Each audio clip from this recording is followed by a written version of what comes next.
Зүгээр үндэсний аудитын газрын энэ дүгнэлттэй холбоотой би дараагаас бас асуулт яг зөвлөмж өгж байгааг нь ойлгож байгаа. Тэгэхдээ энэ чинь судалгаа гарч чадсан шүү дээ. 20 орчим хувийн ажил албан тушаалын чиг үүргийн давхцал байна гэд учрал сайд хэлсэн шүү дээ. Дээрээс нь эдийн засгийн хөгжлийн яамны сайд Гантамар сайд байх та чиг үүргийн шинжилгээ хийгээд 9%-аар бол цомгдох бололцоотой байна гэж. За өнтөө уялдуулаад сангийн яамнаас төрийн албан агчийн тухай хуулийг Монгол Ардын намын бүлгээр оруулаад танилцуулсан. Тэгээ бүлэг дээрээ бөөрөлөхөд асуудлыг шийдэхгүй гол цөм рүү н орохгүйгээр энэ хуулийн төслийг унгаагаад байгаа байхгүй. Тэгээ би бас түрүү хэллээ шүү дээ. Чиг үүргийн давхцлуудыг алга болгохгүй бол салбар болгон өөрөө өөрийнхөө дураараа энэ хуулийг батлуулсан сүүлийн 8 жил. Тэгээ энэ дээрээ дураараа дургиж дунд чөмгөөрөө наадаад байгаа байхгүй та. Тэгээ манай аудитын тайлангаа зөвлөмж өгөхдөө их зөв өгөх хэрэгтэй шүү. Тэгээд энэ Зүүн Азийн орнуудыг судал мянган хүнд хэдэн төрлийн албаа гэж үйлчлээд байгаа. Яагаад энэ сүүлийн үед big data гэж яриад AI технологи оруулж ирээд байгаа. Бүх юм хүнээс хамааралгүй л болгож байгаа шүү. Хүн хийгээд ирэхээр л цаана авилгал байгаа шүү. Хүн гарын хэсэг зураад ирэхээр л хүн суртал байгаа. Тэгээ энэ чиглэлээр манай аудитын маань цаашаа шахаж ажилласаа гэж хүсэж байгаа. Дараа чамиг дарга. Тэгээ та хэд маань энэ лүгээс шахахгүй зөвлөмжөө өгөхдөө хүртэл тэр одоо баг болохгүй байх гэдэг чиглэлөө өгөөд байх юм бол бас утгагүй юм болно шүү. Хаана зарчим дээрээ байх хэрэгтэй. Болохгүй байна. Орлого тасарж байна. Зарлага нэмэгдээд идэг. Зарлага хаа нэмэгдээд байгаа. Урсгал зарлууд дээр л асах хэмжээгээр янз бүрийн нэр томьёолуудын өөрчлөлт орж ирж нэмэгдээд байгаа үстэй. Тэр урсгал зарлал эхнээс нь зөрөгтэйгээр хэдүүлээ багасгая л та. Тэгээ энэ зарчим дээр л байцгаая л та. Тэгээ дэлхийн хөгжлийн чиг хандлагыг дагаал явъя л та. Заавал Монгол улс гэхээр бүх юмыг хүн хийж явах ёстой юм уу? Тийм байхгүй шүү дээ. Тэгээ чиг үүрийн давхцлын дээр матрис шинжилгээ хийж үзэх хэрэгтэй шүү дээ. Алтан тушаал болгон дээр тэгжээс зөвлөмжөө бас их зөв өгөөрэй гэж хүсье да аудитын өчигдрөөс 2-3 байнгын орон дээр ингэж яриад байгаа.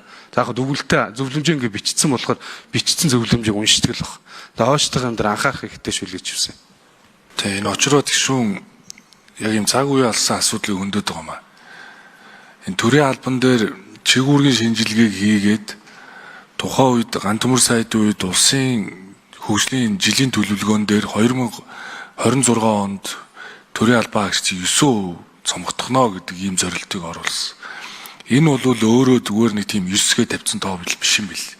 Энэ дээр бол юм чиг үүргийн шинжилгээ хийгээд үүндээ үндэслээд 26 онд энийг хийнэ гэдэг зорьсон. Гэхдээ 26 оны жилийн төлөвлөгөөнд туссан энэ зорилтыг сая төсвийн өрөө төсвийн тодтголыг барихтаа хэрэгжүүлээд эхэлье гэдэг зорилтын дагуу засгийн газар зүргэн мэдүүлсэн хууль тэр төрийн албаны хууль дагалдсан. Гэхдээ одоо тэр 14,400 төрийн албан агч гэдэг тоо бол зүгээр гаргаад ирсэн тоо бол биш.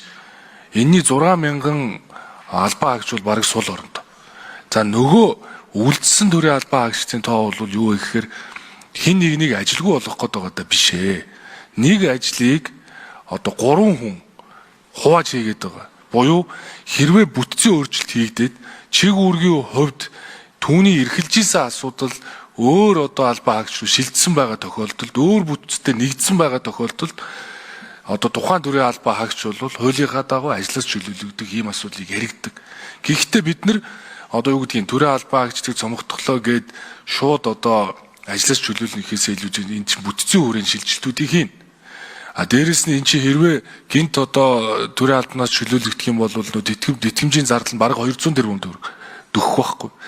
Тэгэхээр бид нар юу гэхээр нөгөө хүний тоо ярьж хүн ярихад байгаасаа илүүтэйгээр зүгээр чиг үүргийн шинжилгээ хийх боломжтой. Тийм учраас жилийн төлөвлөгөө нэгэнт их хурлаар баталсан бол үүндээ бид нар хариуцлагатай эзэн болох ёстой. Өнөөдөр одоо баг энэ тоонуудыг харахаар чи 2012 онд 162,769 төрийн албаагч байсан чи 2024 онд 226,895 болчиход байна шүү дээ.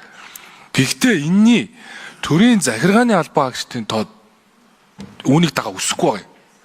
Их сонин. Тэрний юу гэхээр тэр үндэсний хороо зөвлөл 28 ажлын алба буухад 311 тэрбум хэмжиж байгаа байхгүй. Нэгсэндээ төрийн жинхэнэ албан агчдын тоон төдийлөн нэмэгдэхгүй байгаа мөртлөө нөгөө ТÜ-нүүд тэгээ нөгөө статус нь тодорхойгүй нөгөө баахан үндэсний хороо зөвлөл комисс одоо юу гэдгийг ингээд нэмэгдэж яваад байдаг. Тэгэхээр байгаа төрийн төр тангараа өргөсөн төрийн жинхэнэ албан агчдын цалин үс нийгмийн баталгаа нь хангалттай байгаад түүний одоо статусын хэмжээнд бусад одоо төрийн албаагчдын тоог ахиулахгүй байх бодлого барих ёстой. Дээрээс нь одоо жишээ нь 360 зөвшөөрлийн хуулиар байгаа шүү дээ. Энгийн зөвшөөрлийг л мэрэгжлийн холбоон шилжүүлэхэд энэ төрийн албан дээр бараг 4000 орчим хэмнэгдэж байгаа байхгүй. Зөвшөөрөл олгож байгаа үйл явцыг чинь л нэг 5 нөхөр хийгээд шүү дээ. Хуучин энэ хуульчдын сонгон шалруулалт аваад хуульчдын гэрчлэгээ өгөөл энэ ажлыг хэдэн хүн хийдэг байсан. Хууль зүйн яамд нэг 6-7 хүн л нэг газар болоод хийдэг байсан шүү дээ. Түүний дараа хуульчдын холбоо энэ ажлаа авсны дараа дотроо хурал зөвлөгөө нэгээл дарга зэрэгээ сонгоол өөрсдөө өөрийгөө санхүүжүүлэл явж байгаа шүү дээ. Тэрэн шиг барилгын хөгжлийн ассоциац ч гэсэн ингээл барилга хөгжлийн төвийн ажлыг хийж болно шүү дээ. Тэнд заавал хэдэн хүн авч явах ямар шаардлагатай вэ? Тэгэхээр энэ төрд байгаа энэ олон улсын төсөв төлбөрийн газар энэ төрийн зарим чиг үүргийг хэрэгжүүлэх, хувийн хвшлийг болцоотой асуудлыг хумихад бол бүрэн боломж бол байгаа. Тийм учраас нэгэнт батлагдсан жилийн төлөвлөгөөгөө хэрэгжүүлж ажиллах нь одоо засгийн газрын үүрэг учраас энэ одоо хуулийг өргөн мэдүүлсэн. Тэгэхээр цаашдаа бол бид нар энэ жилийнхаа төлөвлөгөөнд эзэн болж ажиллана л гэж хэлье. За учрал сайдд бас зарчим дээр байгаад нь талархаж байна. Учрал сайд захин хөгжлийн яамны сайд байсан. Хэрэглэх газрын дарга байсан. Одоо тэргүүн шатар сайд. Big data, e-Mongolia нэвтрүүлэлтийн үндсэн концепц суурийг ойлгож мэдэрдэг. Мэдэрч одоо тэрийг ихлүүлсэн гэж ойлгож байгаа. Тэгэхээр цаашдын төрийн үйлчилгээгээ ер нь төрийн хүнд сурталыг байхгүй болгохын тулд таны тэр захин хөгжлөлтөөс ихлүүлсэн ажлыг чи манлал хэрэг болох ёстой шүү. Та тэрийг бас мартаж болохгүй. Бид төрийн албаагчийг нэмэгдүүлнэхээс илүүтэйгээр технологийнхаа давуу талыг ашиглаж хиймэл оюун ухаан AI-аар шийдвэр гаргуулъя. Тэнд хүн сурталыг байхгүй болгоё. Зөвшөөрлөгдөг дарга нарыг байхгүй болгоё. 200 мянган төрийн албаагчид чинь 20 мянган даргачтай учраас да. Хилцгийн дарга, тасгийн дарга, одоо ажлын хэсгийн дарга дандаа дарга нар. Тэрэн дээр анхаарч ажиллаарай гэж хүсэж. За, очир гишүүний асуултанд тайлбар тодруулах хий гэж бодож байна. За, төрийн аудитын байгууллага аудит хийгээд дүгнэлтээ гаргахдаа альва нотлох баримтанд үндэслэхгүйгээр дүгнэлтийг гаргадаггүй. Энэгээр бас аудитын байгууллага өөрсдөө хариуцлага хүлээх ийм стандарттай ийм байгууллага байгаа. Нэгдүгээрт манайх зөвлөмж өгөөгүй, төсвийн тодтолд бол зөвлөмж өгдөггүй. Бид нар дүгнэлт гаргаж байгаа. Яагаад 9% хасахыг аудитын байгууллага одоо дэмжиж байгаа. Гэхдээ салбар бүрээс жигд хасж байгаа нь ажлын ачаалтаа дүн шинжилгээ хийхгүйгээр механикаар хассан байна гэдгийг бид нар яагаад ийм дүгнэлт өгсөнгээр төрийн аудитын байгууллагаас улсын хурлын төсвийн байнгын хорооноос баталж өгсөн сэдвийн хүрээнд төрийн байгууллагын хүний нөөцийн бодлого тогтолцооны өр нөлөө гэсэн гүйцэтгэлийн аудитыг хийсэн. Энэ аудитаар одоо ажлынхаа одоо шинжилгээ хийсэн давхардлаа тооцсон нэг За хариултын бүрэн хариулт авъя. 3 шинжилгээ хийсэн байгууллага байгаагүй. Тийм учраас ганцхан боловсролын яам байсан. Тийм учраас шинжилгээ хийгээгүй, үр дүнгийн тооцоогүй, ямар байгууллагаас ямар хүний одоо 9%-аар бууруулах юм бэ гэдгийг жигд хуваарлсан дээр аудитын байгууллага ингэж болохгүй гэсэн ийм дүгнэлтийг бол гаргаж байгаа. Нэгдүгээрт, хоёрдугаарт нь энэ чигүүргийн шинжилгээнийхаа хийсэн нотлох баримтыг төсвийн тодтол дүгнэлт хийхэд биднэрт ирүүлээгүй. Аудитын байгууллага ирүүлсэн нотлох баримтын хүрээнд аудит хийж дүгнэлтээ гаргадаг. Тийм учраас бид нар энийг энэ гүйцэтгэлийн аудитаар илэрсэн энэ зөрчлүүд хэвээрээ байгаа юм байна гэж үзээд энийг одоо төсвийн бүх сайднараас бүх одоо төсвийн ерөнхийлөгчийн захирагчнаас жигд хасж байгаа нь бол буруу байна. Энэ дээр дүн шинжилгээ хийж үзэх ёстой гэсэн ийм дүгнэлтийг гаргаж энэ дүгнэлтэд танилцуулж байгаа юм. Тэгээ би энэ үндэсний аудитын газрын зөвлөмжийг бол одоо хүлээж авч байгаа. Ер нь бол төрийн албан хаагчдыг 9% хэмнэ гэдэг ингэж хавтгааруулж 9% хэмнэ гэж байхгүй. Жилийн төлөвлөгөөн дээр тусгадаад ингээ орхицсон байгаа болохоос биш.